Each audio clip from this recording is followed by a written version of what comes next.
You either believe in the natural and the supernatural or you don't. It says there was a war in heaven and God was fighting Satan and threw him down here. This is taking place. So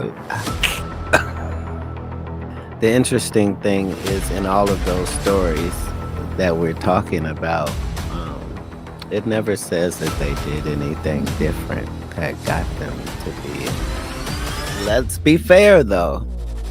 They're not telling some wild story like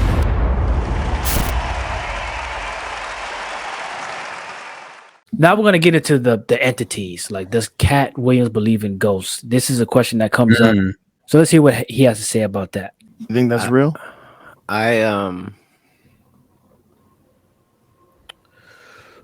Interestingly, I don't believe in well, He's so dramatic. My goodness.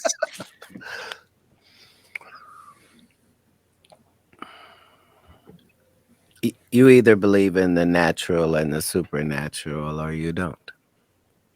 And there are facets to everything. So if you don't believe in anything supernatural, then I would assume that means you don't believe in God either. It's like I was telling you earlier. I don't know how you could be a Christian and not believe in extraterrestrials. It's in your book. It says there was a war in heaven and God was fighting Satan and threw him down here. This is taking place. So Also, when you get to the Old Testament, Ezekiel's story is essentially about a UFO encounter. We know more now. Like Yeah. We know that the earth is not spinning now the same way that it once was. We know that. We get slightly different, measurably different, right? I'm saying the interesting thing is in all of those stories that we're talking about, it never says that they did anything different that got them to be in that position. It just says that they were blessed by God. So yeah, they were there. This is at a time when people were. Oh yeah, and he's talking about the characters that were in the Bible. He's saying we don't know how they got there in the position or why they were picked, but they were picked. Dying of some things that today we would call pretty easy. Yeah. You know, but it was wiping out whole groups of people. But yeah, it's interesting. Well, it's fascinating because there's no way to go back there and see what the fuck was going on. So no matter what, not yet. Let's be fair though. They're not telling some wild story. Like if they say that a guy had this guy lived 600 years, they're also telling you about the 346 children that he had and his 1,500 wives. Right. Like, hold on. Yeah. These are numbers to back up. I just had a wild thought or wild comment. If you were alive for 600 years, that's a lot of bedroom action. Bro, 600 years, bro. But having multiple wives in that 600 years, it don't sound as bad. Is he talking about Solomon? No. He said 1,500. Oh, okay. 1,500 wives or whatever. Yeah, I think he may be talking about Solomon. But He didn't live that long. Or he just may be talking about because you live 600 years, you may have had 1,500 wives. Yeah. Why would you? What, you killing off every wife that you have, or is your wife also growing old with you? Yeah, I mean, he is right. Like, the devil is an alien to this world. The devil is an alien. He's an ET.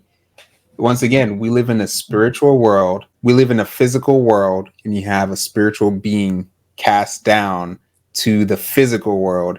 It only makes sense to say that he will have advantages over us and he will have the ability to influence us in certain ways. He is an ET. He's an extraterrestrial being. Yeah, He doesn't belong to the physical, but yet he is amongst us.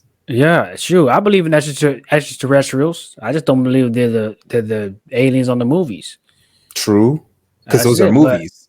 those are movies. But the extraterrestrials are real, Yep. demonic extraterrestrials. That is. Yeah, and isn't that funny? Like E.T., the movie, they and people think, hey, E.T. was a great movie, whatever. But think about what E.T. has done to your psychological understanding of what aliens may or may not be. It's made you think that there's some aliens who want to be your friends. There's some aliens who are friendly. Oh yeah, we don't want to hurt them. We want to take them in, give them land, let them be a part of society. Let's merge. The whole idea of merging, coming together, mixing beings like Yes. that is a demonic venture. The Yeah. demons want to be like us because of our relationship with God. Firstly, they want to corrupt and twist what God has created, which is humans. They want to corrupt that DNA, that build. They want to, so it's a lot of different symbolic meanings to what you would just, the movies and everything. It's a lot of different, it's so many ways to cut it, it's ridiculous. People generally think indoctrination is like someone telling you some word, some ideas and making you believe them and saying it over and over and over in real life. Whereas it's really not that. So there's a show on Netflix called Resident Alien, and I think it came out in 2021. And it's about an alien that crash lands on Earth, wants to kill all humans, but then some 9-year-old sees the alien for his true form. So I guess that kind of changes the alien's perspective of people in general. And Mm-hmm. and this is the kind of remedial, stupid ideas that get shoved down your brain, and you begin to think that aliens look like us and aliens can be us. They think like us, they move like us, they just have advanced software. That's silly to me. You sound very silly to me, because we've been on this earth for over, yes, I'm one of those people, a little bit over 6,000 years. And you don't think in 6,000 years a higher life form would have taken advantage of us already, in the sense that we're using up resources in this world. There's less and less resources that are available as time moves on. If they wanted those resources, if they wanted things in this world, they would have taken those things already. Aliens don't exist in the way that you think they do. These are demons, and they have ideas and strongholds that they want you to believe. So when a Christian says, I don't believe in this, I don't believe in that, they're not talking about just, oh, I'm a Christian. They're talking about they don't believe in the strongholds that real aliens, demons, want you to believe. Like Eddie said, a demon isn't going to come up to you, oh, here I am. No, you're probably going to be like, nah, dog, I'm out. Mm-hmm. Right? They come to you in a friendly manner, in a way that makes you feel good about what you want to do and how you want to live your life. And before you know it, you've destroyed yourself, you've destroyed your family, you've destroyed relationships. You don't know why your kids are doing the things that they do. You don't know why your marriage has failed. Aliens. Man, you just made me think about something too, like how you said he's not going to show himself. Another reason why is because you have to let them in. You have to invite them in. They have to have legal grounds to enter. Basically to be a part, because that's the way it works. Like if you look at Genesis, the enemy couldn't steal anything or kill anything until they gave him access. So you have to invite them in. They have to be invited in a way. They have to have the license. They have to gain the license somehow to be able to do what their thing is doing. So the enemy's not going to be like, hey, you know what? Don't give me your license, because if you do, I am the real one that's going to devour you.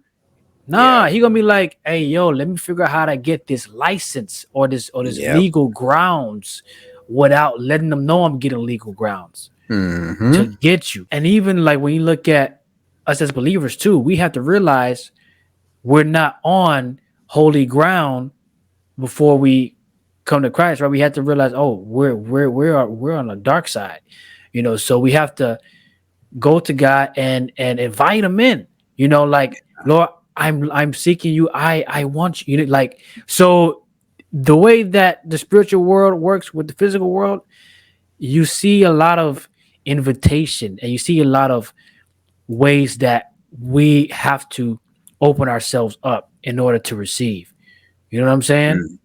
Yeah. And you have to and that involves giving legal grounds for that to take place. And without that, a lot of things don't happen. But with it, a lot of things do happen. When he says the enemy is looking for legal grounds to enter your space, that's exactly what he did. Because in the Garden of Eden, he came to Adam and Eve, and as we mentioned before, he told a truth, but then inserted a questionable lie. They believed it, and the moment they acted on that lie, their whole world was turned upside down. And as a matter of fact, it produced a fruit, a child called Cain, who killed the other brother and then went out. You won't see the evidence of what you have done until later. Yeah, the curse was huge. It was a big deal. It changed the whole world. But then they gave birth, and then one of their child kills the other child. Kills. Like, can you imagine your sibling offing you, like killing you? Can you imagine that? Like your sibling wants to kill you. That's crazy. That is crazy. Like they hate you. They hate your existence. That's the kind of death that we talk about. Sure, when you do stuff that Christians say, hey, you shouldn't do this, it'll be great for a while. Of course it'll be great. Of course the enemy, the devil, doesn't want you to feel like, oh, I did this OnlyFans and all of a sudden I have no relationships, I can't find any jobs. No. Even though those things happen, your relationships start to go down the drain. You can no longer find normal people work. No guy wants to date you and marry you. They just want to sleep around with you. Your friend circle begins to shrink up. Like you will be going through those things, but guess what you'll believe? I'm making money. I'm making money. I'm making money until one day the money isn't enough. And then you're like, my life sucks. The fruit. It's not karma. Karma ain't real. Your actions have consequences. Shoot, if you want to talk about karma, let's look at how it's set up. Whatever you sow, that shall you also reap. That's the biblical karma, I guess. But that's what that karma isn't. Karma is an idea from how things happen in life. And why do they happen like that? God set it up like that. That's how it works. Plant a seed that's not good is gonna produce not good tree. That's Plant a what it good is. seed is gonna produce a good tree. And so that's what people will call karma. But it's not karma as in it just happens. No. There's a reason why it happened. I think you just trademarked that. Biblical karma. I think that's a great topic. Because karma is if you do something bad will happen. That will happen. Yeah. Right? But that's not how it works. I've always said, and I think you just made it make sense to me. I always said, if you do something bad to people, because you do something bad to people, you're living your life in that space of doing something bad to people. Therefore, you are heading toward something bad happening to you. Not just because you do something bad will happen to you. If that were the case, why hasn't something bad happened to all the corrupt politicians? Yeah. All the people doing, human trafficking stuff, selling drugs, killing people. Why hasn't something bad happened to them? Yeah, for real, right? Some of these people go off and live great lives and enjoy the money from all the evil they've done. Where is your God in that? Ask your God for me. My God says the fruits that you sow, they will reap they will come out. And even if you Mhm. don't see those fruits coming out here in this world from your evil seeds that you've planted, They God stacking will up. judge you. Yes, They you will stacking, be dog. judged. People think when we say this stuff, they're like, oh, you guys are judging other people. If that's what you want to believe, that's fine. My words are only my words, and they can only be a warning to your ears. But God punishes your soul. You will be in eternal damnation. It's different. Like, stop coming at us Christians talking about we're judging you. We're just warning you. Yeah. So that is that is definitely an interesting thing to break down. Yeah. Wow. Yeah. We could do a thing on that.